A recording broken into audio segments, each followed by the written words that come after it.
There are things about Family Guy that Fox never wanted anyone to talk about, and you're about to hear all of them. Not the sanitized, behind the scenes stories they feed to entertainment journalists, not the carefully curated DVD commentary tracks, but the real stories that got buried in legal paperwork, hidden in animator hard drives, and whispered about in production studios long after everyone went home. The show almost didn't survive its first season, but not because of ratings. The network had buyer's remorse before the first episode finished airing. Inside Fox's executive suites, there was immediate panic about what they'd greenlit. Seth MacFarlane had sold them an animated family sitcom, something that could ride the wave of success The Simpsons had created. But what arrived was something far more aggressive, more willing to mock the very network that was broadcasting it, more interested in pushing boundaries than playing it safe. The executives watched the pilot and realized they'd made a terrible mistake. They'd given creative freedom to someone who was going to use it, and that terrified them. There were emergency meetings about whether they could somehow rework the entire show, make it softer, more accessible, less likely to generate outrage. Some executives wanted to pull it immediately, take the financial loss, and pretend the whole thing never happened. Others argued that controversy could be valuable if they could control it, if they could keep MacFarlane on a tight enough leash that the show generated buzz without generating lawsuits. Neither faction won completely, which is why the show's first season feels so erratic, lurching between moments of genuine creative boldness and strange pullbacks that don't match the tone. Every episode was a negotiation, every joke a potential battleground. MacFarlane would submit scripts and get them back covered in red ink. Notes from legal, notes from standards and practices, notes from executives who were worried about advertisers, about parent groups, about their own jobs. The writers learned to submit scripts with jokes they knew would get cut, using them as sacrifices so the jokes they actually cared about might survive. It was a game of creative chicken, and everyone was losing. The animators were redrawing scenes after they'd already been animated, because someone upstairs got nervous. Voice actors were recording alternate versions of lines, softer versions, versions that could be swapped in if the network lost its nerve. Editors were assembling multiple versions of every episode, a version the creators wanted, and a version the network could live with. And the decision about which version would air sometimes wasn't made until days before broadcast. This wasn't television production. It was creative warfare, and the casualties were everywhere. Entire storylines got abandoned mid-season because executives decided they were too risky. Jokes that had been in the show for months got pulled at the last second because someone in marketing thought they might hurt toy sales, even though Family Guy didn't really have toys yet. It was chaos held together by contract obligations and the faint hope that maybe, somehow, this would all work out. And then the ratings came in, and they were good, better than expected. And suddenly the executives had a new problem. They had a hit show they were terrified of, a success they didn't know how to control, and a creator who now had leverage. The first cancellation wasn't really about ratings at all, and that's the part Fox never wanted anyone to examine too closely. Yes, the show's ratings had declined from its first season peak, but they were still respectable, still profitable, still generating revenue that exceeded production costs. Networks keep shows on air for far worse performance all the time. But Family Guy had become a problem child, the show that generated too many complaints, too many awkward phone calls from affiliates, too many worried memos from advertising partners. Fox had decided that the hassle wasn't worth it, that they could replace it with something equally profitable but less likely to generate congressional attention. The official reason given was ratings, because that's what networks always say, because it's clean and doesn't require explanation. But inside the company, everyone knew it was about control. MacFarlane and his team had won too many battles, had pushed too many boundaries, had established too much creative autonomy. The show had become harder to manage than Fox wanted any show to be. Canceling it was a way to send a message to every other creator on the network. This is what happens when you don't play ball. The writers were told on a Friday afternoon in a conference room that felt too small for bad news. Some of them had suspected it was coming, had felt the network's enthusiasm cooling over the season, had noticed that their notes were getting more aggressive, more unreasonable, more designed to make them fail. Others were genuinely shocked, convinced that the show's cult following would protect it, that the passionate fan base would matter more than executive politics. They were wrong. Fox didn't care about cult followings, about internet message boards full of devoted fans, about college kids who made watching the show a weekly ritual. What Fox cared about was control, and they'd lost it. The cancellation was announced publicly with corporate language about difficult decisions and programming strategy, and most media outlets reported it as a simple rating story. But inside the animation community, everyone understood what had really happened. A network had killed a profitable show because it couldn't stomach what the show was saying, couldn't handle the creative team that was saying it, couldn't tolerate the loss of control that success had brought. The show's first death wasn't a failure. It was a murder. And the weapon was executive authority disguised as business necessity. What brought Family Guy back to life was something Fox couldn't have predicted and didn't particularly want. DVD sales and Adult Swim reruns turned the show into a phenomenon bigger than it had been during its original run. This wasn't supposed to happen. Canceled shows were supposed to disappear, fade from memory, become cautionary tales whispered in pitch meetings. But Family Guy refused to die. The DVD sets sold in numbers that shocked retail analysts, became some of the best-selling television releases in the format's history. Adult Swim's reruns drew massive audiences, young audiences, the exact demographic advertisers craved. Suddenly, Fox had a problem. They'd killed a show that was now more valuable dead than it had been alive, and they didn't own its future. The DVD revenue and syndication payments were nice, but some other network was getting the advertising money, was building a relationship with the audience, was positioned to potentially revive the show themselves if they wanted to. Fox faced an uncomfortable choice: swallow their pride, admit the cancellation had been a mistake, and bring back a show they'd specifically killed to send a message about creative control, or watch as their competitor potentially resurrected it and made them look foolish. The decision to bring Family Guy back wasn't a creative one, wasn't about believing in the show or supporting the artists. It was a purely financial calculation, wrapped in face-saving corporate language, about listening to fans. MacFarlane had leverage now, real leverage, the kind that comes from being able to walk away. He knew Fox needed the show more than he needed Fox, knew that other networks would happily pick it up if Fox wouldn't meet his terms. The negotiation was brutal. MacFarlane demanded more creative control, less network interference, better budgets, longer production schedules. Fox resisted, tried to maintain their authority, tried to structure the deal so they'd retain oversight. But the math was undeniable. Family Guy was worth more alive than dead, and MacFarlane could take it elsewhere if they pushed too hard. The contracts that resulted from this negotiation gave the show's creative team more freedom than almost any other animated series on network television, more autonomy than Fox had ever willingly granted. But that freedom came with a price, an unspoken understanding that MacFarlane could push boundaries, but couldn't cross certain lines, could mock the network, but couldn't actually hurt it, could test limits, but had to understand that Fox still held the ultimate power, the ability to bury the show again if he went too far. The revival was a marriage of convenience between partners who didn't particularly like each other, but needed what the other could provide. Fox got a ratings powerhouse that could anchor their Sunday night lineup. MacFarlane got a platform with a massive reach and the resources to make the show he wanted.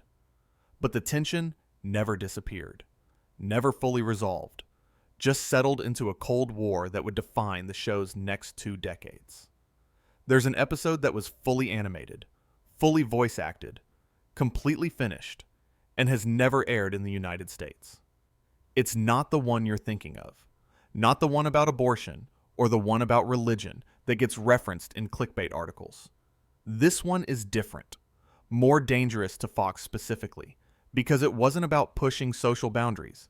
It was about revealing how television actually works. The episode centered on a television network executive who was transparently based on a real Fox executive, who made creative decisions based on focus groups and advertiser comfort rather than quality or vision, who canceled good shows and promoted terrible ones based on corporate politics. It was a savage takedown of everything wrong with network television, and it used actual examples, barely disguised situations that anyone in the industry would immediately recognize.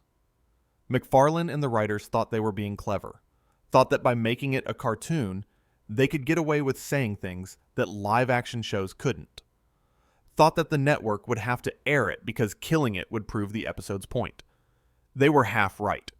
Fox couldn't air it without essentially admitting everything the episode claimed was true, but they also couldn't let it exist in a way that might eventually leak.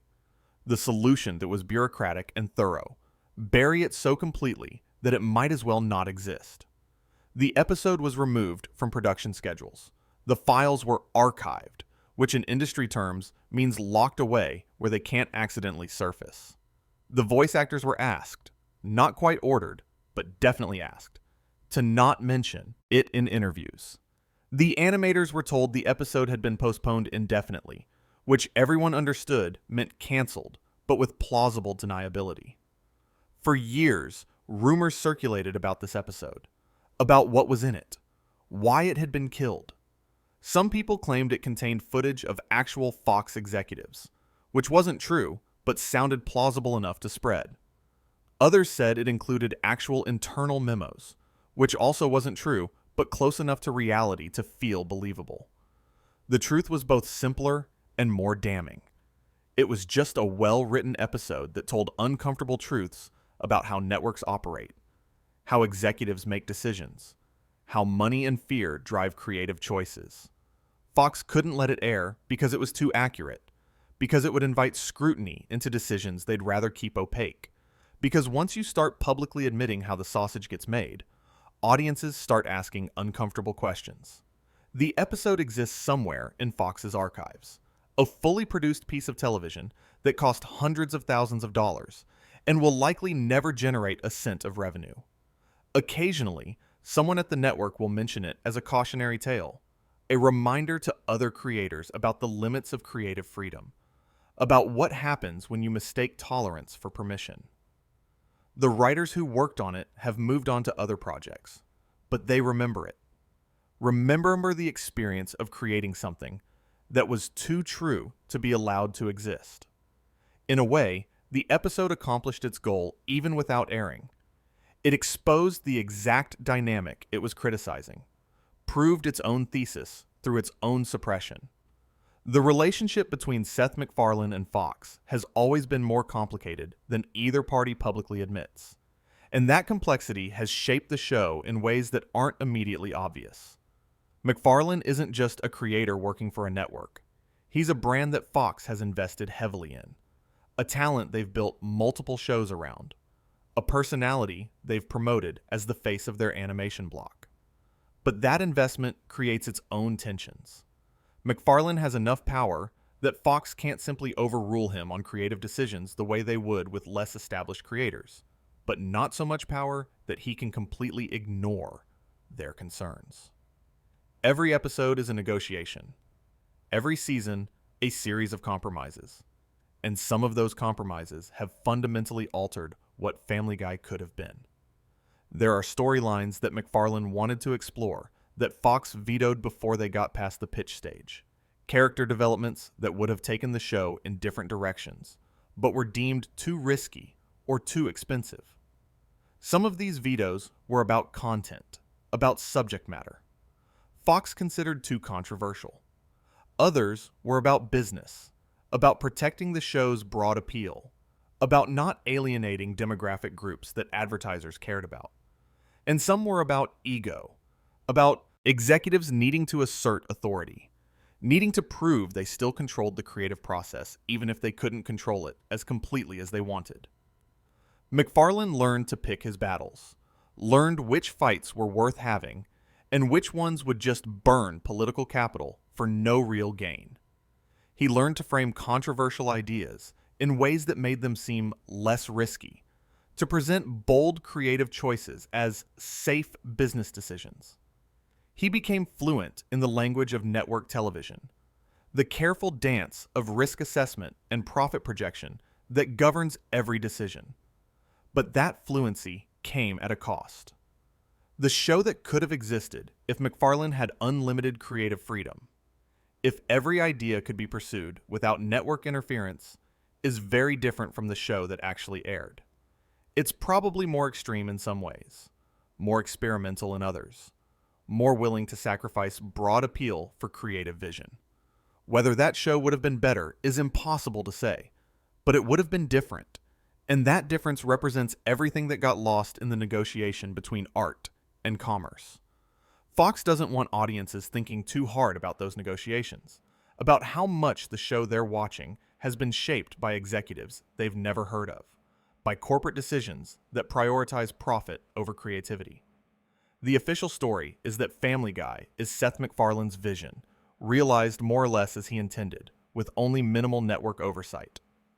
The reality is that every joke, every storyline, every character choice has been filtered through layers of approval, has survived a gauntlet of executives and lawyers and standards departments, has been revised and reconsidered and sometimes completely rewritten to satisfy demands that have nothing to do with making good television.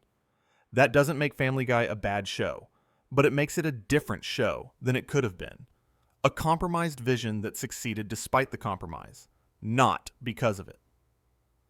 The Standards and Practices Department at Fox has a file on Family Guy that's reportedly several thousand pages long, documenting every complaint, every concern, every moment of hesitation about something the show wanted to do. This isn't unusual. Every show has a file. What's unusual is how often Family Guy's file gets referenced in meetings about other shows, used as a case study in what to avoid, what to be careful about, what kinds of content generate what kinds of problems. Fox uses Family Guy as both a success story and a cautionary tale, depending on who they're talking to. To advertisers and affiliates, it's a rating success that justifies their animation strategy. To creators and writers, it's a warning about the consequences of pushing too hard. The file contains scripts that were rejected entirely, scenes that were cut after animation, jokes that were rewritten multiple times before finding an acceptable version. It contains complaints from religious groups, from political organizations, from advocacy groups representing virtually every demographic that's ever been mentioned on the show. It contains legal assessments of whether specific jokes could be considered defamatory, whether certain parodies qualify as fair use, whether particular references could expose the network to liability. Some of the file is darkly funny, complaints so overwrought and disconnected from reality that even the standards and practices people who had to respond to them found them ridiculous. But much of it is sobering, a reminder of how many people and organizations spend their time monitoring television for content they find objectionable, how organized and persistent these groups can be, how much pressure they can bring to bear on networks and advertisers. Fox has to take these complaints seriously, not because they agree with them, but because these groups represent audiences and revenue, because ignoring them can have real business consequences. Every complaint gets logged, assessed, and used to inform future decisions. A complaint from a particularly influential group might lead to notes on future scripts, to warnings about certain topics or approaches, to subtle pressure on the creative team to avoid similar content. Most viewers never know these complaints exist, never realize that decisions about what they see are being shaped by organized pressure campaigns they're not aware of. Fox certainly doesn't publicize it. They don't want audiences thinking about the show as something constantly under attack, constantly being monitored and judged by groups with agendas. They want Family Guy to feel dangerous and transgressive enough to be exciting, but not so dangerous that it actually scares anyone away. It's a careful balance, maintaining the appearance of edginess while managing the reality of corporate risk. And the Standards and Practices file represents the machinery that makes that balance possible. The people who maintain this file aren't villains or censors in the dramatic sense. They're professionals doing a job, trying to protect the network from liability and backlash while still allowing creative teams enough freedom to make compelling television. But their job requires them to say no far more often than yes, to focus on potential problems rather than potential brilliance, to treat creative work as a series of risk factors to be managed. The file grows every year, documenting every new complaint, every new concern, building a comprehensive record of everything Family Guy has done that made someone uncomfortable. It's unlikely that anyone at Fox has read the entire file. It's too long, too dense, too full of repetitive complaints about similar issues. But it exists as a monument to the tension between creative expression and corporate anxiety. A physical manifestation of everything that Fox wishes the show wouldn't do, but can't quite bring themselves to stop it from doing, the censored. International versions of Family Guy reveal just how much the show changes, depending on where it's being broadcast, and how much Fox collaborates in that censorship, even while promoting the show as edgy and boundary-pushing in the United States. Different countries have different standards, different sensitivities, different legal requirements for broadcast content. Fox and the show's distributors work with local networks to create versions that comply with these varying standards, which means that audiences in different countries are often watching substantially different shows. In some countries, entire episodes are banned, deemed too offensive or too controversial to air even in edited form. In others, episodes air, but with significant cuts, removing jokes or scenes, or sometimes entire storylines that local authorities or networks consider unacceptable. Some of these edits are about sex or violence, removing content that exceeds local broadcast standards. Others are about religion, cutting jokes that might be acceptable in the US, but are considered blasphemous or offensive elsewhere. Still others are about politics, removing references to local leaders or situations that local networks fear could generate backlash. The result is that Family Guy doesn't really exist as a single show. It exists as dozens of different versions, each tailored to the sensibilities and requirements of different markets. Fox is aware of this, approves these edits, provides materials and guidance to make them possible. But they rarely acknowledge it publicly, because doing so would undermine the show's brand as fearless and uncompromising. It's easier to let audiences believe they're watching the real, uncensored version, even when they're not. Some of the international edits are surprisingly extensive. In certain Middle Eastern markets, episodes have been reworked to remove not just offensive content, but any content that might be considered immoral or un-Islamic, which in practice means removing most of the show's humor. What remains is often barely comprehensible. Storylines that don't make sense because the scenes that explain them have been cut. Jokes that have no punchlines because the punchlines were deemed unacceptable. These versions still air because they're profitable, because even a heavily censored Family Guy can draw audiences and generate revenue. Fox doesn't object to these edits because objecting would mean losing access to these markets, losing the revenue they generate. In some European countries, the edits are more subtle but still significant, removing jokes about World War II or the Holocaust, cutting references to ethnic or national stereotypes, softening language that might be considered hate speech under local laws. These edits are less about protecting sensibilities and more about avoiding legal liability, about complying with laws that take offensive speech more seriously than US law does. Fox works with local lawyers to ensure these versions comply with local regulations, treating it as a simple business necessity. Asian markets present their own challenges, with cultural references that don't translate, humor that doesn't work across linguistic boundaries, and sensitivities about family and authority that clash with the show's fundamental premise. Some distributors have experimented with adding explanatory notes or cultural context, trying to help audiences understand jokes that don't make sense in their cultural framework. Others simply cut anything that seems too American-specific, too dependent on cultural knowledge that local audiences don't have. The result is a version of Family Guy that's culturally sanitized, stripped of much of what makes it distinctively American. Fox approves these versions because the alternative is not distributing the show in these markets at all, losing out on revenue from billions of potential viewers. But they don't promote these censored versions in the US. Don't acknowledge that the show they're selling as edgy and uncompromising is being heavily edited for international consumption. It's a form of hypocrisy that's standard in the television industry, but still revealing. The commitment to free expression and boundary pushing exists primarily in markets where it's profitable, and disappears quickly when it becomes a barrier to international sales. Voice acting for Family Guy involves recording lines that will never be used, alternate versions of jokes, softer phrasings that can be swapped in if the network or advertisers object to the original. The voice actors have become accustomed to this, understand it as part of the process, but it still represents a form of creative waste that most audiences never think about. Seth MacFarlane, who voices many of the main characters himself, has recorded thousands of lines that have never aired, jokes that were deemed too risky or too offensive after they'd already been performed.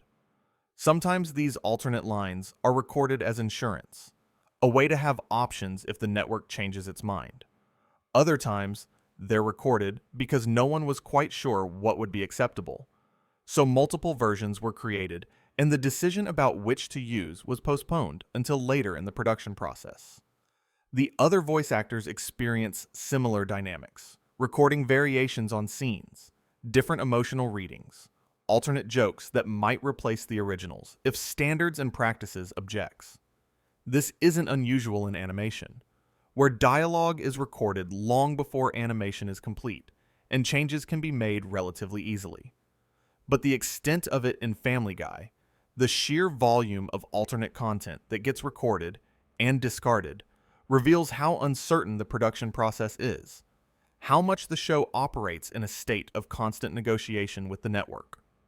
Some of the unused voice recordings are more interesting than what aired. Jokes that were sharper or darker or more creative but also more risky.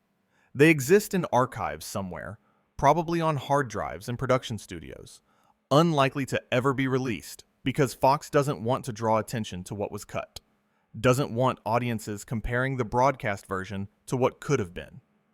The voice actors occasionally reference this unused material in interviews, mention recording sessions where they performed versions of scenes that never made it to air, but they're generally careful not to reveal too much, not to violate the NDAs they've signed or create tension with the network. The unused recordings represent a shadow version of Family Guy, the show that exists only in audio form, never animated, never broadcast, but fully performed, and in some cases, fully scripted. It's a glimpse of what the show could have been with fewer restrictions, fewer nervous executives, fewer calculations about advertiser comfort. Whether these unused recordings should have aired is debatable. Some were probably cut for good reasons, because the joke didn't work or the tone was wrong. But many were cut simply because they were too risky, too willing to offend, too honest about things that networks prefer not to discuss. The voice actors know this, understand that some of their best work never reaches audiences, exists only in the memories of the people in the recording booth. It's a frustrating aspect of the job, creating performances that vanish into corporate anxiety, but it's also a constant in television animation, where the gap between what's created and what's broadcast is often wider than anyone outside the industry realizes. The writer's room for Family Guy has always been a volatile place, creatively fertile, but also prone to the kind of conflicts that come from bringing together strong personalities with different visions of what the show should be. Fox doesn't like to acknowledge this volatility, because it suggests the show isn't a well-oiled machine, isn't the product of a unified creative vision, but rather something that emerges from creative combat, from competing ideas fighting for survival. Writers have left the show over creative differences, over disagreements about direction, over frustration with network interference. Some of these departures were amicable, natural endpoints to contracts or careers. Others were bitter, fueled by artistic disagreements that became personal, by resentments that festered over seasons. Fox prefers to frame all departures as voluntary, as writers moving on to new opportunities, but the reality is more complicated. Some writers were pushed out because their approach didn't fit what the show was becoming, because their ideas were too extreme or not extreme enough, because they clashed with McFarlane or other senior staff. The dynamics in the room have changed over the years as the show's success has attracted different types of writers, as younger staff have replaced veterans, as the tone and focus have shifted. Early seasons had a scrappy, anything-goes energy, a sense that the show might get canceled at any moment, so there was nothing to lose.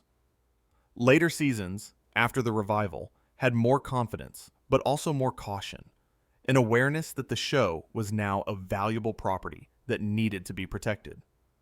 Some longtime writers lament this shift, miss the chaos of the early days when experimentation was encouraged and failure was acceptable.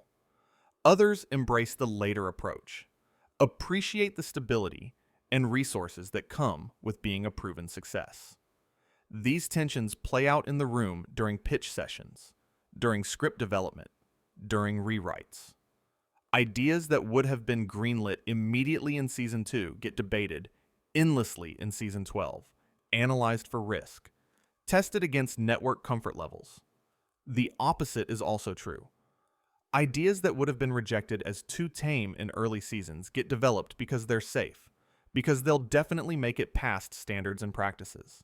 The result is a show that's become more professionally crafted, but also more risk-averse, more polished, but less wild. Fox likes the current version better because it's easier to manage, generates fewer complaints, fits more comfortably into their programming strategy. But it's not the version that many original staff members envisioned, not the show they thought they were creating when they signed on. The writer's room contains these contradictions, these competing visions of what Family Guy is or should be, and every episode is a negotiation between them. Some episodes lean into the chaos, embrace the experimental impulses that defined early seasons. Others play it safer, delivering competent but predictable comedy that won't generate backlash. The mix keeps the show fresh enough to maintain an audience, but consistent enough to satisfy advertisers. It's a balance that Fox has worked hard to maintain, using a combination of staff changes, creative notes, and strategic interventions to steer the show toward the version they prefer. The writers understand this, know that their room operates under constraints that aren't always visible, but are always present. They've learned to work within these constraints, to find creativity in the margins, to push boundaries in ways that don't trigger network alarm. It's made them effective television writers, skilled at the craft of creating broadcast comedy under pressure. But it's also limited them, prevented them from fully realizing ideas that might have been brilliant, but were also too risky for network television. The room is filled with these ghosts, these almost ideas that never quite made it to script form. These jokes that were pitched and laughed at, but never developed because everyone knew they'd never survive the production process. Product placement in Family Guy is more extensive than most viewers realize, carefully integrated into the show in ways that are meant to seem like organic jokes rather than advertisements. Fox has deals with various brands that want their products featured in the show, and those deals come with requirements about how the products are portrayed, what's said about them, what situations they appear in. The show's writers have become skilled at incorporating these placements in ways that feel natural, that don't break the comedic flow. But the placements are there nonetheless, shaping content in subtle ways. Sometimes, a character drinks a specific brand of beer, not because it's funny, but because that beer company has a marketing deal. Sometimes a joke revolves around a particular restaurant chain, not because it's the best joke available, but because featuring that chain was part of a larger promotional partnership. These placements generate revenue that helps fund the show's production, makes it more profitable for Fox, so they're encouraged even when they compromise creative vision. The writers have mixed feelings about this. Some view it pragmatically, as a necessary aspect of commercial television, a way to keep the show funded and on the air. Others resent it, feel that it corrupts the creative process, turns the show into a vehicle for advertising rather than pure comedy. The truth is probably somewhere in between. The placements have some impact on content, but don't completely dominate it. They're a factor in creative decisions, but not the only factor. Fox doesn't want audiences thinking too much about product placement, because it undermines the show's brand as irreverent and uncommercial. Family Guy is supposed to mock consumer culture, not participate in it. Supposed to satirize advertising rather than serve as advertising.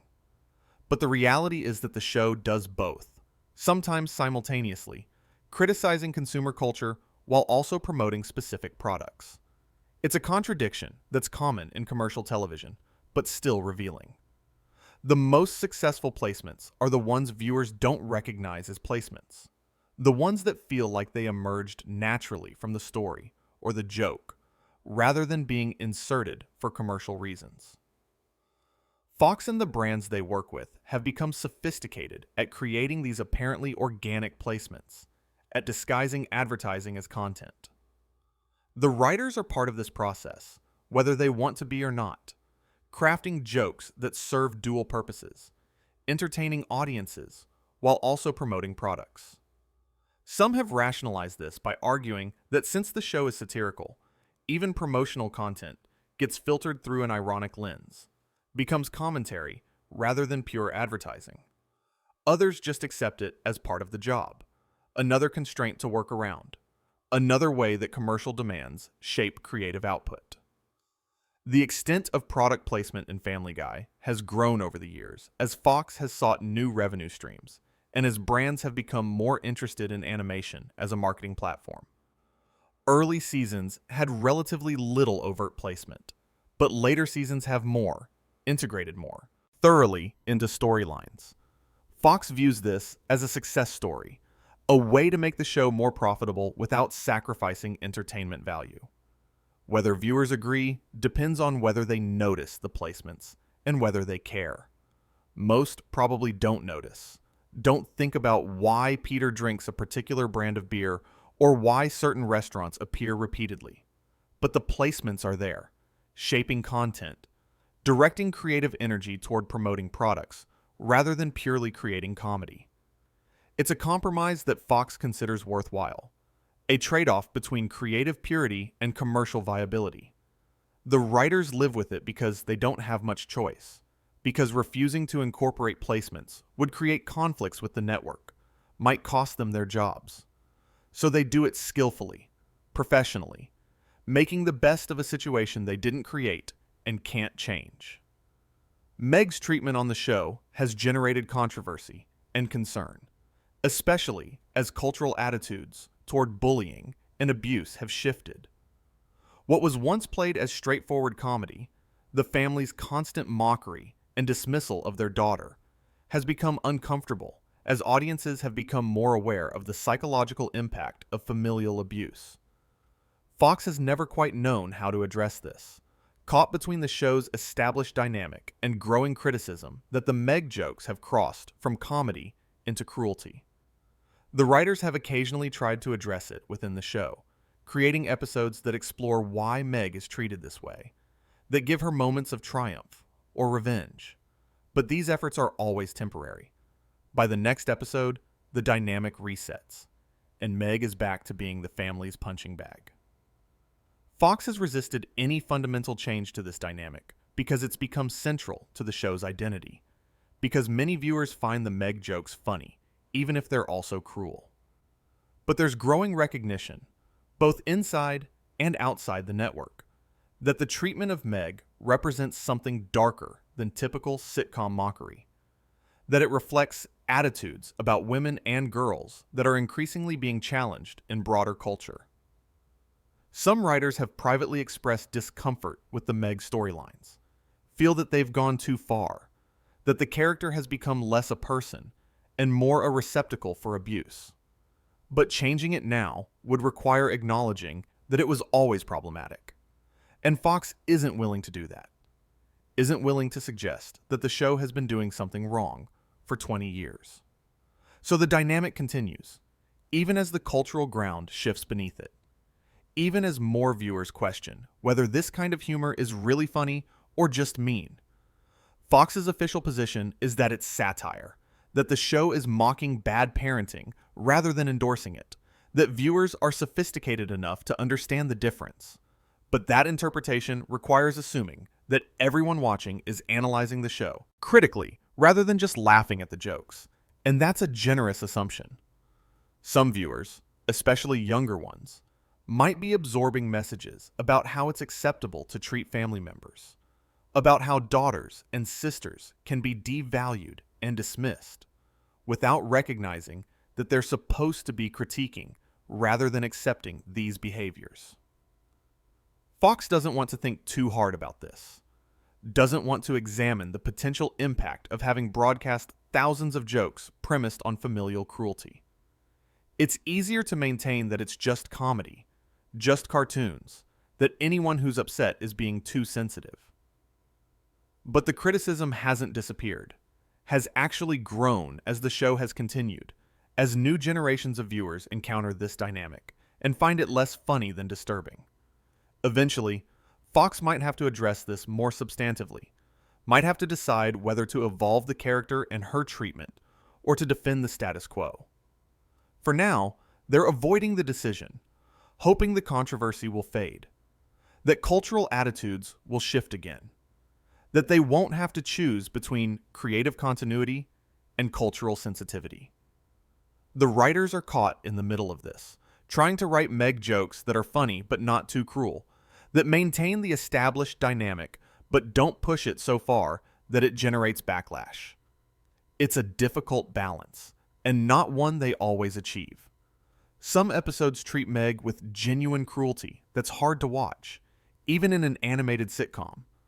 Others try to soften it, to give her moments of dignity or success, but these moments rarely last.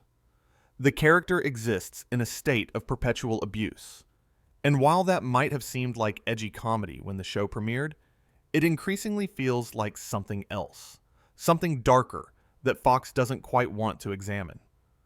Political interference in Family Guy's content has been less direct than in some other shows, but it's still present, still shapes what gets made and how. Fox is owned by a corporation with political interests, with regulatory concerns, with relationships to maintain in Washington. The show's political content, which often mocks both parties, but tends to lean liberal in its overall orientation, has occasionally created tension with the corporate parent. There have been requests, not quite orders, but definitely requests, to soften certain political jokes, to avoid mocking specific politicians too harshly, to balance criticism of one side with criticism of the other. These requests aren't about protecting politicians' feelings. They're about protecting Fox's corporate interests, about not creating enemies who might retaliate through regulation or policy. The writers have resisted some of these requests, pushed back when they felt that accommodating them would compromise the show's integrity. But they've also accommodated others, made changes that seemed minor at the time, but added up to a subtle shift in the show's political content. Fox presents Family Guy as fearlessly political, willing to mock anyone regardless of party or position. The reality is more complicated. The show mocks politicians of all types, but some mockery gets softened or removed. Some targets get treated more gently than others, and these distinctions aren't random. They reflect calculations about corporate risk, about which fights are worth having and which aren't. During election seasons, these tensions increase. Fox becomes more nervous about political content, more worried about appearing biased, more focused on maintaining good relationships with whichever party might end up in power. The writers receive more notes about political jokes, more requests to reconsider certain approaches, more pressure to ensure that political content is balanced, even if balance doesn't serve the comedy. Some writers find this frustrating, feel that it undermines the show's ability to engage with politics meaningfully. Others accept it as a reality of network television, understand that corporate parents have interests that go beyond making good TV. The show has never been primarily political, never positioned itself as political satire in the way that some other animated shows have. But it has always engaged with politics, always commented on current events, always used politicians and political situations as material. Fox's interference with this content has been selective and strategic, focused on protecting corporate interests rather than advancing any particular political agenda. The result is a show that seems more politically fearless than it actually is, that appears to mock everyone equally, when it actually pulls some punches, that presents itself as speaking truth to power while being careful not to offend power too much. Most viewers probably don't notice these distinctions, don't realize that certain jokes were softened, or certain targets were treated more carefully than others. But the writers understand, that every political joke goes through a filter that isn't purely about comedy, that isn't just asking whether it's funny, but also whether it's safe. This doesn't make Family Guy unusual. Most network shows face similar pressures, similar calculations about political content.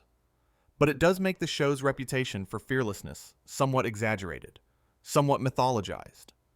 The fearlessness exists, but it has limits, boundaries that are set by corporate interests rather than creative vision. Fox doesn't publicize these limits because doing so would undermine the show's brand, would make it seem less bold, less willing to take risks. So the limits remain invisible to most audiences, visible only to the people who work on the show and have to navigate them daily. The future of Family Guy has been uncertain multiple times, and each uncertainty has shaped how the show gets made, what risks the creative team is willing to take, how Fox manages its most valuable animated property. There have been moments when cancellations seemed imminent, when ratings declined, or costs increased, or network priorities shifted. During these moments, the show's creators faced a choice: play it safe, create content designed to maximize appeal and minimize risk, or push harder, go bigger, create content that might attract attention and controversy, even if it risks alienating some viewers. Different seasons have made different choices, and those choices are visible in the content. Some seasons feel desperate, packed with big swings and attention-grabbing stunts, obvious attempts to generate buzz and prove the show is still relevant. Others feel complacent, coasting on established formulas, delivering competent but unremarkable episodes that won't win awards but won't generate complaints either. Fox's messaging about the show's future has been deliberately vague, never committing to long-term renewal, but also never threatening immediate cancellation. This ambiguity keeps the creative team motivated, keeps them working hard to justify the show's continued existence, but it also creates stress, makes long-term planning difficult, prevents the kind of creative risks that require multiple seasons to pay off. The cast and crew have learned to operate in this perpetual state of uncertainty, to assume that every season might be the last, even when renewal seems likely. It's an exhausting way to work, always performing for your survival, always aware that a single bad season could end everything. Fox benefits from this uncertainty. It keeps costs down because contract negotiations happen under the shadow of potential cancellation, keeps the creative team hungry, prevents the kind of complacency that can sink long-running shows. But it also prevents the show from fully evolving, from taking the kinds of long-term creative risks that might lead to something genuinely new. Every decision gets filtered through the question of whether it might hurt the show's chances of renewal, whether it might give Fox a reason to cancel. This produces a certain conservatism, a tendency to stick with what works rather than experimenting with what might work better. The show that results is professionally crafted, reliably entertaining, but also somewhat safe, less willing to reinvent itself than it might be if the future were more secure. Fox has occasionally made statements suggesting that Family Guy could run forever, that it's a permanent part of their animation lineup. But these statements are always hedged, always qualified with language about performance and strategy. The creative team knows better than to believe these assurances, knows that networks are loyal only to profits, that any show can be canceled if the math stops working. This knowledge shapes how they approach the work, what stories they tell, what risks they take. Some of the show's best episodes have come from this pressure, from the need to prove that the show still matters, still deserves to exist. But some of its worst episodes have also come from this pressure, from trying too hard to be relevant, from chasing trends rather than setting them. Fox doesn't seem particularly concerned about which episodes are which, as long as the overall performance remains acceptable, as long as the show continues to generate revenue that exceeds its costs. They view Family Guy as a product, valuable but replaceable, important but not irreplaceable. This view is realistic but also somewhat cold, treating decades of creative work as simply another item in the corporate portfolio. The people who make the show understand this, know they're creating something that matters to audiences but is ultimately just a business decision to the network. It's a sobering reality that shapes how they think about their work, what it means, what will happen to it when it finally ends. Hidden messages in Family Guy's animation are more common than most viewers realize. Small rebellions by animators who use their craft to comment on the production process, on network interference, on the gap between what they wanted to create and what they were allowed to create. These messages are rarely obvious. Rarely the kind of thing that casual viewers would notice, but they're there if you look carefully, if you understand what you're seeing. Sometimes they're visual puns or references that got past oversight, jokes embedded in background art that no one in standards and practices noticed because they weren't paying attention to every detail of every frame. Other times, they're more pointed, subtle critiques of network decisions, of executive interference, of the compromises required to get episodes on air. Animators will occasionally include the names of executives in unflattering contexts, on signs for businesses that are presented as corrupt or incompetent, in graffiti in the background of scenes. These inclusions are subtle enough that they're deniable, explainable as coincidence or as inside jokes that don't mean anything. But they mean something to the people who put them there, represent small acts of creative resistance, ways of expressing frustration that can't be expressed openly. Fox knows this happens, understands that animators will occasionally sneak in content that wasn't approved, that push boundaries in ways that are hard to police. Their response has been mixed. Sometimes they crack down, make examples of animators who went too far, institute more rigorous oversight to prevent future incidents. Other times they ignore it, decide that small rebellions aren't worth the effort to suppress, that maintaining strict control over every frame would be too expensive and time-consuming. The result is that Family Guy's animation contains layers of meaning that Fox never intended, commentary on the show's production that exists within the show itself. Some of these hidden messages have been discovered by fans, documented online, turned into evidence of the show's subversive nature. Others remain hidden, visible only to the people who put them there, and to viewers who happen to notice and understand what they're seeing. The animators take satisfaction in this, in knowing that their work contains more than what was officially approved, that they've managed to sneak their perspectives and frustrations into the final product. It's a small victory in a process that often feels like a series of defeats, like constant compromise and surrender. Fox doesn't like to think about these hidden messages because they represent a loss of control, proof that even with oversight and approval processes, creative teams can still find ways to subvert corporate authority. But they also understand that trying to eliminate them completely would require resources they don't want to spend, would create resentment that isn't worth the benefit.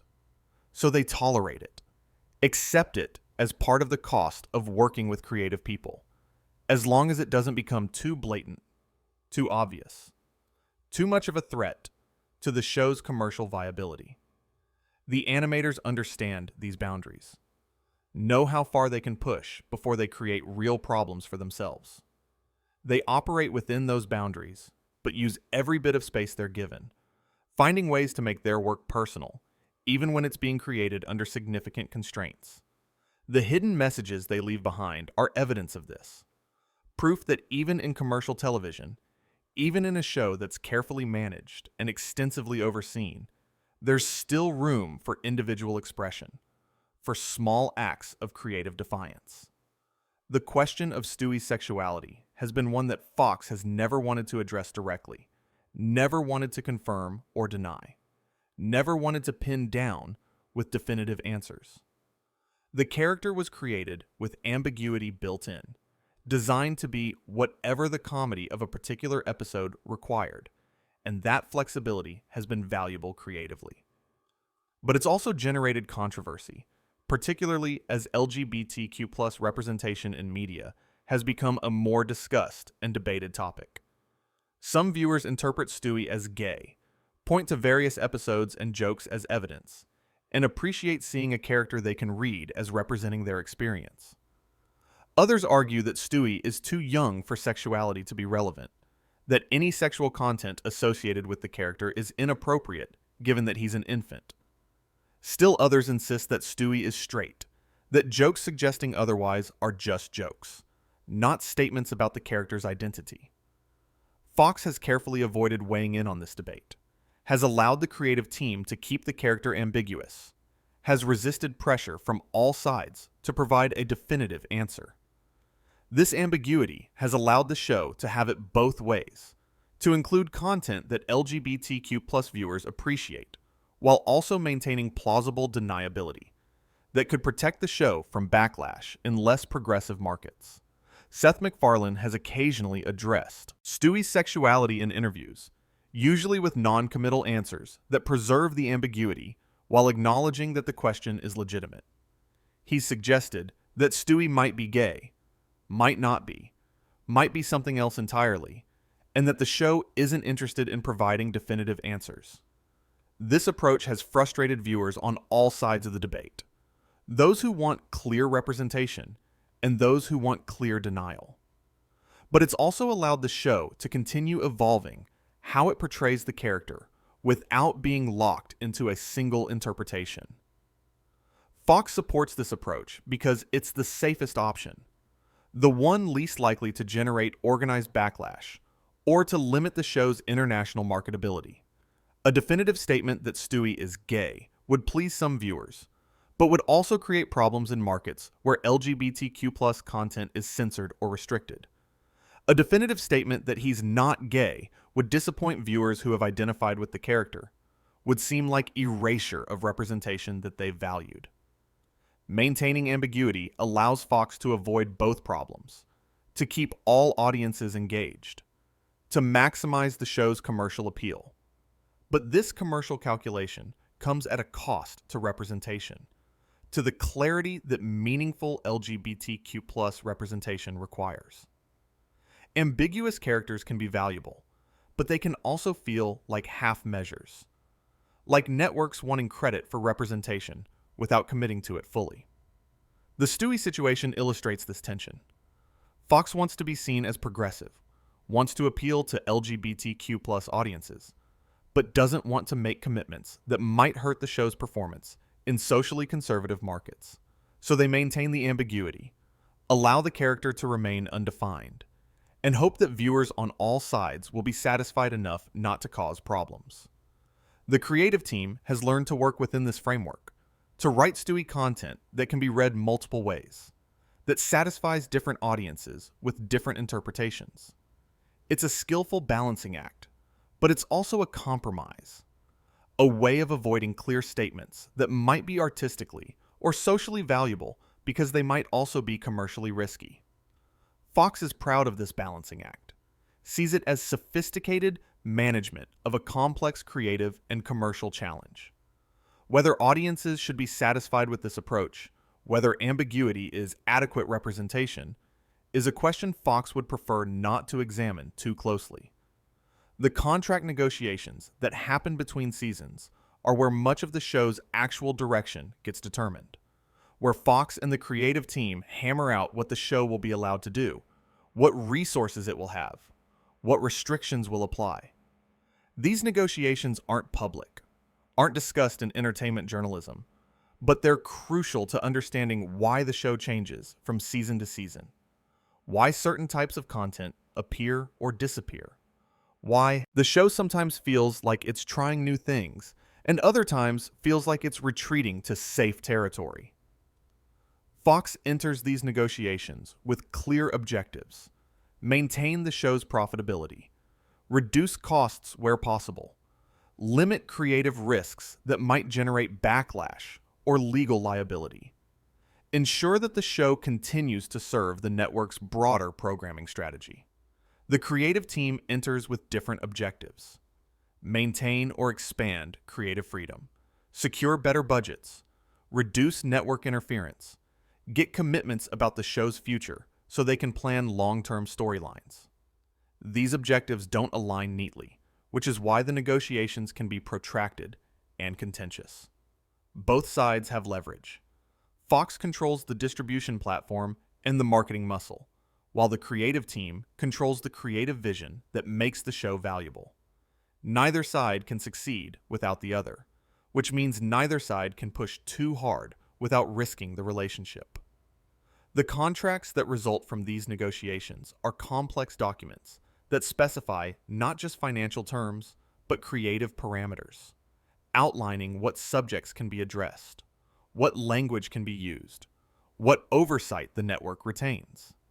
Some of these parameters are explicit, written into the contract as specific restrictions or requirements. Others are implicit, understandings that don't need to be written down because everyone involved knows they're real. The creative team pushes against these parameters every season, tests the boundaries, tries to expand the space for creative risk-taking. Fox pushes back, enforces the restrictions, occasionally makes examples of content that goes too far. Over time, a dynamic equilibrium emerges, a set of unwritten rules that both sides understand and generally follow. But this equilibrium is always temporary, always subject to renegotiation as circumstances change, as new executives arrive with different priorities, as the show's performance shifts. What was acceptable in one season might become unacceptable in the next, not because the content changed, but because the business context changed, because Fox's risk tolerance shifted, or because advertiser pressure increased. The creative team has to stay alert to these shifts, has to adapt to changing expectations, even when those expectations aren't clearly communicated. It's an exhausting process, constantly reading signals, constantly adjusting, constantly negotiating even between the formal negotiation sessions. Fox views this as normal, as how television production works, as the necessary friction between creative vision and commercial reality. The creative team accepts it because they don't have much choice, because the alternative is not making the show at all. But acceptance doesn't mean satisfaction. Many people who work on the show resent the constant negotiation, wish they could focus purely on creative work without also having to manage network politics. These negotiations determine not just what the show is, but what it could have been. The gap between the creator's vision and what actually gets made. That gap represents everything lost in the translation, from art to commerce, from creative impulse to broadcast product. Fox doesn't worry much about this gap, doesn't see it as a problem as long as the show remains profitable. But the people who work on the show live with it every day. Understand that what they're making is a compromised version of what they wanted to make. Sometimes they're proud of how well they've worked within the constraints, how much they've managed to accomplish despite the restrictions. Other times, they're frustrated by what got lost, by the brilliant ideas that never made it past the negotiation phase, by the show that could have existed if circumstances had been different. Behind every episode of Family Guy is a production timeline that's tighter than audiences probably realize, a schedule that doesn't leave much room for creative experimentation or extensive revision. Fox mandates certain delivery dates, requires that episodes be completed on specific schedules to fit their broadcast calendar, and these requirements shape what's possible creatively. Ideas that would require extensive development time often get abandoned, not because they're bad, but because there isn't time to execute them properly. Jokes that would require complex animation get simplified or cut because the animation timeline doesn't allow for the necessary work. Storylines that would require careful plotting and multiple drafts get rushed through because deadlines are approaching. The result is a show that's sometimes rougher than it could be, less polished than it would be with more time, but also more immediate, more responsive to current events and cultural moments. Fox likes this immediacy, values the show's ability to comment on recent events, to feel current and relevant. But that immediacy comes at a cost to craftsmanship, to the kind of careful construction that great comedy sometimes requires. The writers and animators have learned to work fast, to make decisions quickly, to trust their instincts because there isn't time for endless deliberation. This produces some brilliant work, moments when instinct and skill combine to create something genuinely funny or insightful. But it also produces work that feels rushed, that would have benefited from more time, more revision, more attention. Fox doesn't give them that time because broadcast schedules don't allow for it, because the network needs a consistent supply of episodes to fill their programming calendar, because the show's value depends partly on its ability to deliver content reliably. The tension between creative quality and production speed is constant, never fully resolved, managed but not solved. Different episodes reflect this tension differently. Some feel carefully crafted despite the time constraints, while others feel obviously rushed, assembled quickly to meet a deadline. The creative team takes pride in the former and tries to forget about the latter, understanding that in television production, you're only as good as your last episode, that audiences don't care about production constraints when they're deciding whether something is funny. Fox occasionally allows for slightly extended timelines when an episode seems particularly important, or when the creative team makes a compelling case that more time would significantly improve the result. But these extensions are rare, granted reluctantly, viewed as exceptions rather than a new standard. The show has succeeded despite these tight timelines, has produced hundreds of episodes that audiences have enjoyed, has proven that creativity can flourish even under significant time pressure. But it's fair to wonder what the show might have been with more time, with schedules that allowed for extensive revision and experimentation, with the freedom to pursue ambitious ideas even when they required months of development. That version of Family Guy doesn't exist, can't exist within the commercial television structure that Fox operates within. What exists instead is the version that's possible under the constraints that network television imposes, the compromised but still often remarkable show that's been produced despite and sometimes because of those constraints. The relationship between Family Guy and its viewers has always been complicated by the question of who the show is actually for, who the intended audience is, and how that's shaped the content. Fox has tried to position the show as broadly appealing, suitable for adults across demographics, but the actual content often feels more narrowly targeted, aimed at a specific type of viewer with specific cultural knowledge and sensibilities. This creates tension because the show's success requires broad appeal, requires attracting enough viewers to justify its production costs, and generate substantial advertising revenue. But the creative team often wants to make content that's more specific, more willing to alienate viewers who don't get the references or don't share the sensibilities. Fox pushes for broader content, for jokes that more viewers will understand, for storylines that don't require extensive pop culture knowledge or familiarity with American cultural contexts. The creative team sometimes resists this, argues that trying to please everyone results in content that's bland and forgettable, that the show's identity depends on being specific and committed to a particular vision, even if that limits the potential audience. These arguments play out in script notes, in production meetings, in the constant negotiation about what content will actually make it to air. Some episodes lean toward Fox's preference for broad accessibility, packing in jokes that are simple and universal, storylines that don't require much context or knowledge. Other episodes lean the other way, filled with obscure references, deep-cut jokes that only a portion of the audience will fully appreciate, content that's clearly made for people who are deeply embedded in pop culture and internet humor. Fox tolerates these variations as long as the overall ratings remain acceptable, but they watch carefully, ready to intervene if the show drifts too far toward niche content that limits its commercial potential. The viewer base itself is diverse enough that different people value different aspects of the show, find different types of content appealing. Some viewers love the pop culture references, the cutaway jokes, the rapid-fire humor that rewards close attention and cultural literacy. Others prefer the family dynamics, the character-driven storylines, the moments when the show slows down and develops emotional connections. Still others watch primarily for the political content, for the show's willingness to mock powerful people and institutions, for the sense that it's speaking truths that other shows won't address. Fox would like the show to satisfy all of these viewers simultaneously, to deliver content that appeals to everyone. But the creative team knows that's impossible, that trying to be everything to everyone results in being nothing to anyone.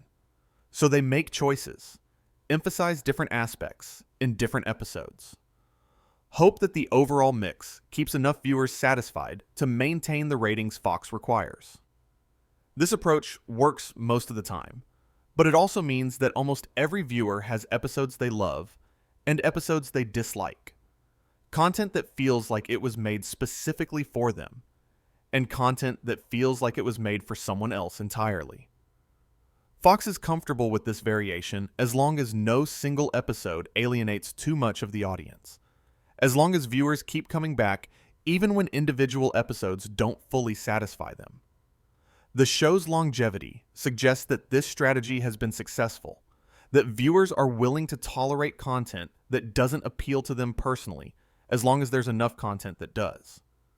But it also means the show has never fully committed to a single vision, never been allowed to fully pursue the specific creative direction that might have made it something different, something that pleased fewer people but pleased them more intensely.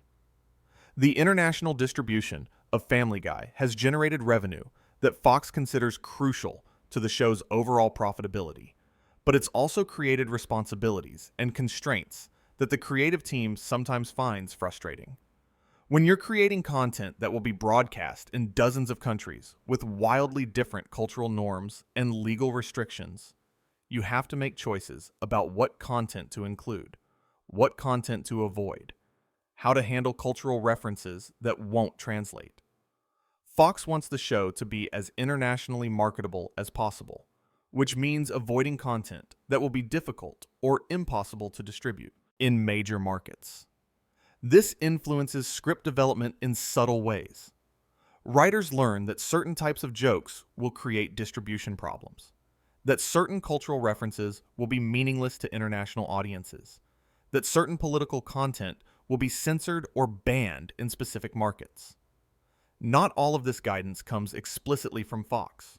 Much of it is internalized over time, learned through experience and through hearing about what worked and what didn't in previous seasons. The result is a show that's more internationally accessible than it might otherwise have been, but also potentially less specifically American, less rooted in the particular cultural moment it's being created in. Some writers appreciate this constraint, find that writing for an international audience pushes them toward more universal humor, toward jokes that work across cultural boundaries. Others resent it, feel that it dilutes the show's identity, prevents them from fully engaging with American culture and politics in ways that might be more interesting but less exportable. Fox doesn't require that every joke work internationally, doesn't demand that the show completely avoid culturally specific content. But they do monitor how episodes perform in different markets, do track which types of content generate complaints or censorship issues, and they feed that information back into the production process. Writers learn that episodes heavy with American political content perform poorly in markets that don't follow American politics, that jokes relying on specific American cultural references confuse viewers in countries with different media landscapes. This feedback influences future creative decisions, not absolutely, but directionally, nudging the show toward content that's more universally accessible. The international audience for Family Guy is substantial, representing a significant portion of the show's total viewership and revenue. Fox is acutely aware of this, protective of those international relationships, careful not to jeopardize them with content that might offend or confuse international viewers or violate local broadcasting regulations. The creative team understands this calculus, knows that the show's survival depends partly on its international success, but sometimes chafes against the limitations that international distribution imposes. They want to make a show that feels current and specific, that engages deeply with American culture and politics. But they also need to make a show that can be sold in dozens of countries with different values and different laws. These needs don't always align, which creates ongoing tension about what content to prioritize, what compromises to make, how to balance artistic vision with commercial reality. The show that results from these compromises is successful by any reasonable measure, profitable and popular both domestically and internationally. But it's also different from what it might have been if the creators had been free to focus solely on American audiences, if they hadn't had to consider how jokes would translate, how content would be received in markets with different cultural assumptions. Fox considers this difference a reasonable trade-off for the revenue that international distribution generates, the stability that global success provides. The creative team lives with it because they don't have much choice, because the show's survival depends on maintaining its international appeal, because the alternative is making a more specific show for a smaller audience and hoping that's somehow more sustainable. The archive of cut content from Family Guy would be fascinating to see, and Fox will probably never release most of it. There are completed scenes that were cut from episodes after animation, whole storylines that were abandoned mid-production, jokes that were recorded and then deleted. This content represents thousands of hours of work, millions of dollars of production costs, creative effort that resulted in finished material that has never been seen by anyone outside the production team and network executives. Some of this content was cut for good reasons. It didn't work. It didn't fit the episode. It wasn't as funny as they'd hoped when they developed it. But much of it was cut for reasons that had nothing to do with quality. Cut because it was too risky, too expensive to finish properly, too likely to generate complaints or legal problems. Fox has shown no interest in releasing this material, doesn't see the value in drawing attention to what was cut, doesn't want to invite comparisons between what aired and what could have aired. The creative team occasionally references this cut content in interviews, mentions great scenes that audiences never saw, but they're usually vague about specifics, constrained by NDAs and by not wanting to create conflict with the network. Some of the cut content has leaked over the years, found its way onto the internet through various channels, given fans glimpses of what didn't make it to air. But most of it remains locked in Fox's archives, inaccessible to anyone outside the company. This cut content represents an alternative history of Family Guy, the show that could have been if different creative or business decisions had been made. Some of this alternative version would have been worse, content that was correctly identified as not working and properly excluded. But some would have been better, more daring, more creative, more willing to take risks that could have resulted in genuine brilliance. Fox doesn't want audiences thinking too much about this alternative version because it invites questions about why certain content was cut. What factors beyond pure creative judgment influence those decisions? If audiences knew how much completed, fully produced content had been cut for business rather than creative reasons, they might start questioning whether the episodes they're watching represent the best possible version of the show or simply the most commercially safe version. Fox prefers that audiences assume that what they're seeing is what the creators intended, that the broadcast version is the definitive version, that everything cut deserved to be cut. Maintaining this illusion requires keeping most of the cut content permanently archived, permanently out of public view. The people who worked on this content, who wrote and animated and voiced and edited material that will never be seen, have mixed feelings about it. Some are philosophical, understand that cutting material is a normal part of production, that not everything created will make it to the final product. Others are resentful, particularly when content was cut for reasons that had nothing to do with its quality, when network anxiety or executive nervousness killed material they were proud of. This resentment occasionally surfaces in interviews or in behind-the-scenes content, careful complaints about network interference, about great material that audiences never got to see. But it's usually muted, carefully phrased, to avoid burning bridges or violating contractual obligations. Fox discourages this kind of public resentment, prefers that employees present a unified front, maintain the fiction that everyone is happy with the final product.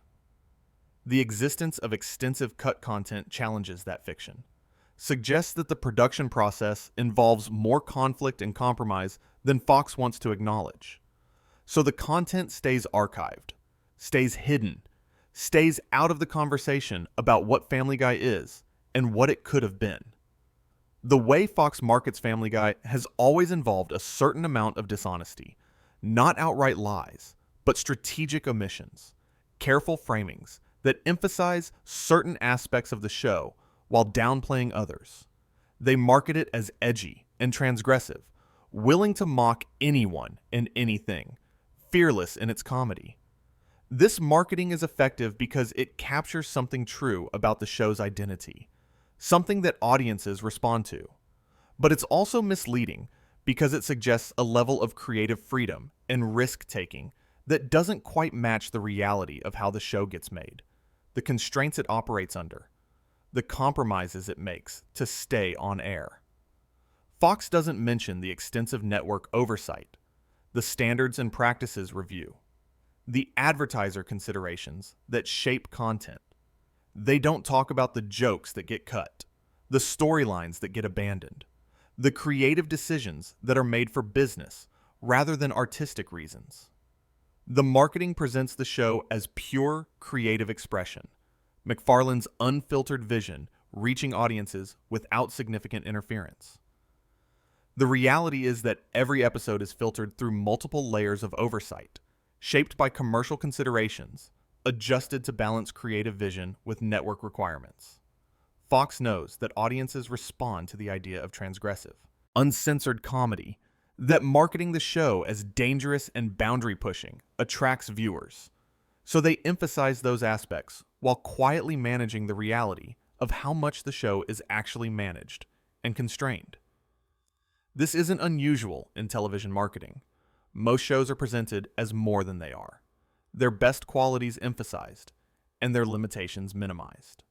But the gap between marketing and reality is particularly striking for Family Guy, because the show's brand is so specifically about being uncompromising and fearless, about saying things that other shows won't say.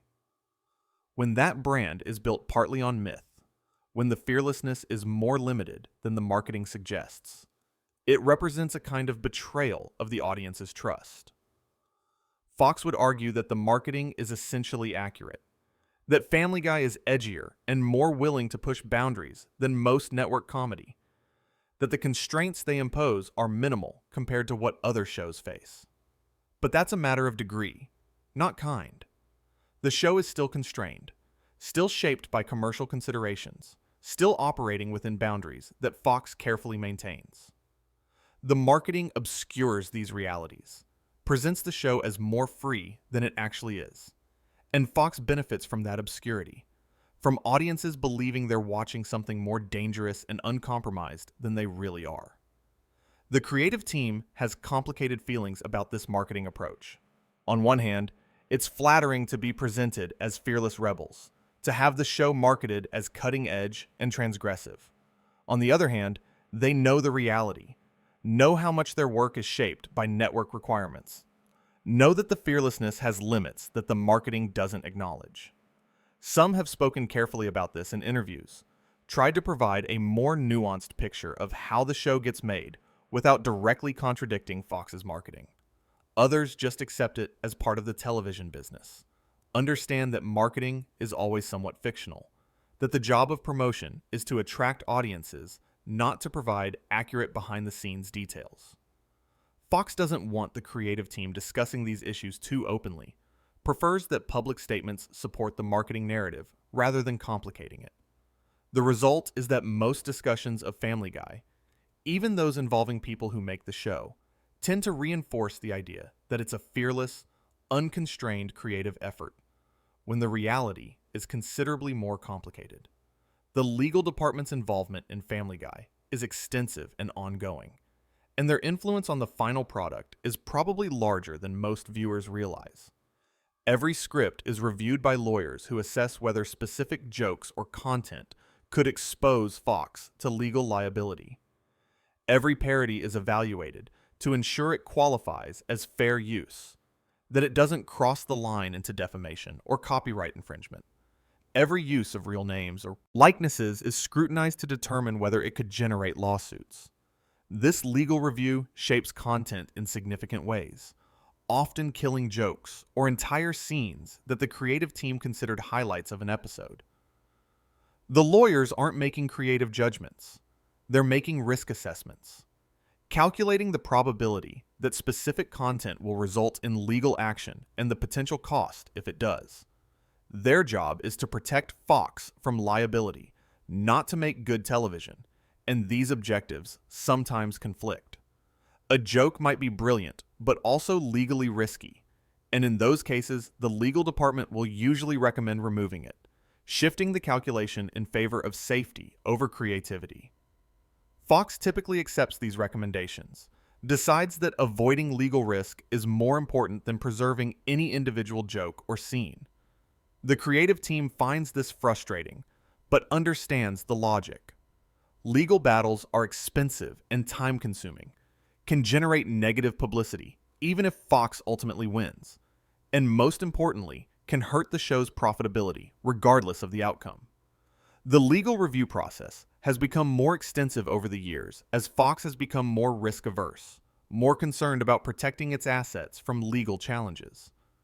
Early seasons of Family Guy underwent less extensive legal review, operated under less restrictive guidelines, which is part of why they sometimes feel edgier than later seasons. As the show became more valuable to Fox, the legal scrutiny increased, the standards became more conservative, the recommendations became more cautious. The creative team has had to adapt to this, learn to write content that can survive legal review, developed an instinct for what will trigger legal concerns and what won't. Some writers have become skilled at pushing right up to the legal line without crossing it, crafting jokes that are risky but defensible, that satisfy their creative impulses while also surviving the legal process. Others have given up on certain types of content entirely, concluded that the legal obstacles are too significant to be worth fighting. The result is a show that's legally safe, but possibly creatively limited, that avoids certain types of humor or commentary because the legal risk is too high. Fox considers this an acceptable trade-off, prefers legal safety to creative risk-taking. The creative team lives with it because they have to, because fighting every legal recommendation would be exhausting and ultimately futile. But they're aware of what's being lost, aware that legal considerations are shaping content in ways that don't serve comedy or creativity. Some of the show's best potential material probably died in legal review, killed not because it wasn't funny, but because it couldn't be safely broadcast. Those jokes exist now only in writers' memories, in early script drafts that never made it to animation, in the gap between what could have been made and what was actually made. Fox doesn't dwell on this gap, doesn't worry much about the creative cost of their legal caution. Their priority is protecting the company from liability, and if that means losing some jokes or some creative opportunities, that's a price they're willing to pay. The show that results is legally defensible, carefully constructed to minimize risk. But it's also different from what it might have been if legal considerations hadn't been such a significant factor in its creation. The way Family Guy has handled celebrity involvement has evolved over the years, and Fox's influence on that evolution has been significant. Early seasons featured fewer celebrity guest appearances, relied more on the main cast and voice talent. Later seasons incorporated more celebrities, used guest stars as both a marketing tool and as a way to generate publicity. Fox pushed for this shift, believed that celebrity involvement would attract viewers and create media opportunities, that each guest star could be a news story, an interview opportunity, a promotional hook. The creative team had mixed feelings about this push, worried that too many guest stars would distract from the show's core identity, that focusing on celebrity involvement would undermine the ensemble dynamics that made the show work. But Fox's preferences carried weight, and celebrity involvement increased. Some of these appearances have been creative successes. Celebrities who understood the show's tone and contributed genuinely funny performances. Others have been awkward, feeling forced or disconnected from the show's usual rhythm. Fox doesn't worry much about these distinctions as long as the celebrity involvement generates publicity and attracts attention. The creative team has learned to write for guest stars in ways that minimize the awkwardness, crafting roles that play to celebrities' strengths while limiting their ability to derail episodes. But the fundamental tension remains. Fox wants celebrities for marketing reasons, while the creative team wants them only when they serve the story. These different priorities result in guest appearances that sometimes feel organic and sometimes feel like interruptions, promotional insertions that don't quite fit the show's flow. Some celebrities have been eager to appear on Family Guy, view it as an honor or an opportunity to show they have a sense of humor about themselves. Others have been reluctant, concerned about how they'll be portrayed, worried that the show's humor might damage their image. Fox negotiates these appearances carefully, makes promises about how celebrities will be portrayed, what jokes will and won't be made. These negotiations sometimes limit what the show can do, prevent jokes that might be funny but might also offend the celebrity or their representatives. The creative team finds these limitations frustrating, feel that they undermine the show's identity as willing to mock anyone regardless of status. But Fox prioritizes maintaining good relationships with celebrities and their representation, knows that those relationships are valuable for future guest appearances, for maintaining the show's access to the celebrity culture that provides so much of its material. The balance between mocking celebrities and courting them is delicate, requires constant calibration, occasionally produces contradictions where the show seems to both celebrate and criticize celebrity culture simultaneously. Fox is comfortable with these contradictions as long as they don't create serious relationship problems or damage the show's ability to attract future guest stars. The creative team has learned to navigate this terrain, to find ways to be critical and satirical without completely alienating the people they're satirizing. It's a skill that's valuable in Hollywood, but also potentially limiting, preventing the kind of truly savage satire that might be more honest, but would also burn too many bridges to be sustainable. The show that results is sharp but not too sharp, critical but not too critical, willing to mock celebrity culture, but not willing to completely abandon access to it. The future episodes that are already in production represent another layer of compromise and negotiation, another round of creative decisions being shaped by network concerns and commercial calculations. Writers are developing storylines for seasons that may or may not air, making creative choices without knowing whether they'll have time to develop them fully, whether they'll be given the resources needed to execute them properly. Fox provides only limited guidance about the show's long-term future, keeps the creative team in a state of uncertainty that affects their planning and their creative risk-taking. This uncertainty is strategic from Fox's perspective, keeps costs down and keeps the creative team motivated, but it also prevents the kind of long-term creative development that might result in more ambitious storytelling. The episodes being written now will air months or years from now, will reach audiences in a different cultural moment, will be judged against standards that might have shifted. Writers try to anticipate these shifts, try to create content that will remain relevant and funny even as culture changes. But it's an imperfect process. Some episodes that seemed timely when written feel dated by the time they air, while others that seemed too specific become more relevant as events unfold. Fox doesn't worry much about this timing issue as long as episodes remain broadly entertaining, as long as they deliver the ratings the network needs. The creative team is more sensitive to it, more concerned about ensuring their work remains fresh and relevant, more worried about creating content that will age poorly. These concerns influence creative decisions in subtle ways, pushing writers toward more timeless humor, away from topical references that might not land in a different context. It's another constraint that shapes what the show is, another way that commercial television's requirements influence creative output. The unproduced scripts that exist in development represent possibilities, potential futures for the show that may or may not be realized. Some of these scripts are brilliant, represent the creative team working at their best, pushing boundaries, and taking risks. Others are more conventional, delivering competent comedy without attempting anything particularly ambitious.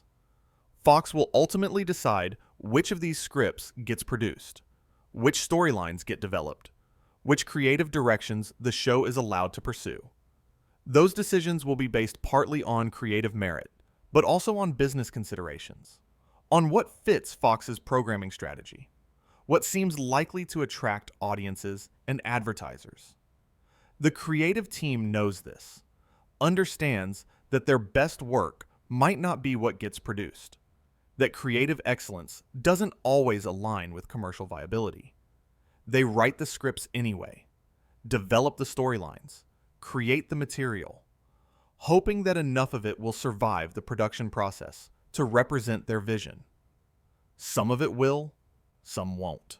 And the difference between what could have been and what actually gets made will represent another round of compromise, another negotiation between art and commerce. Fox views this as a normal part of television production, the healthy friction between creative ambition and commercial reality.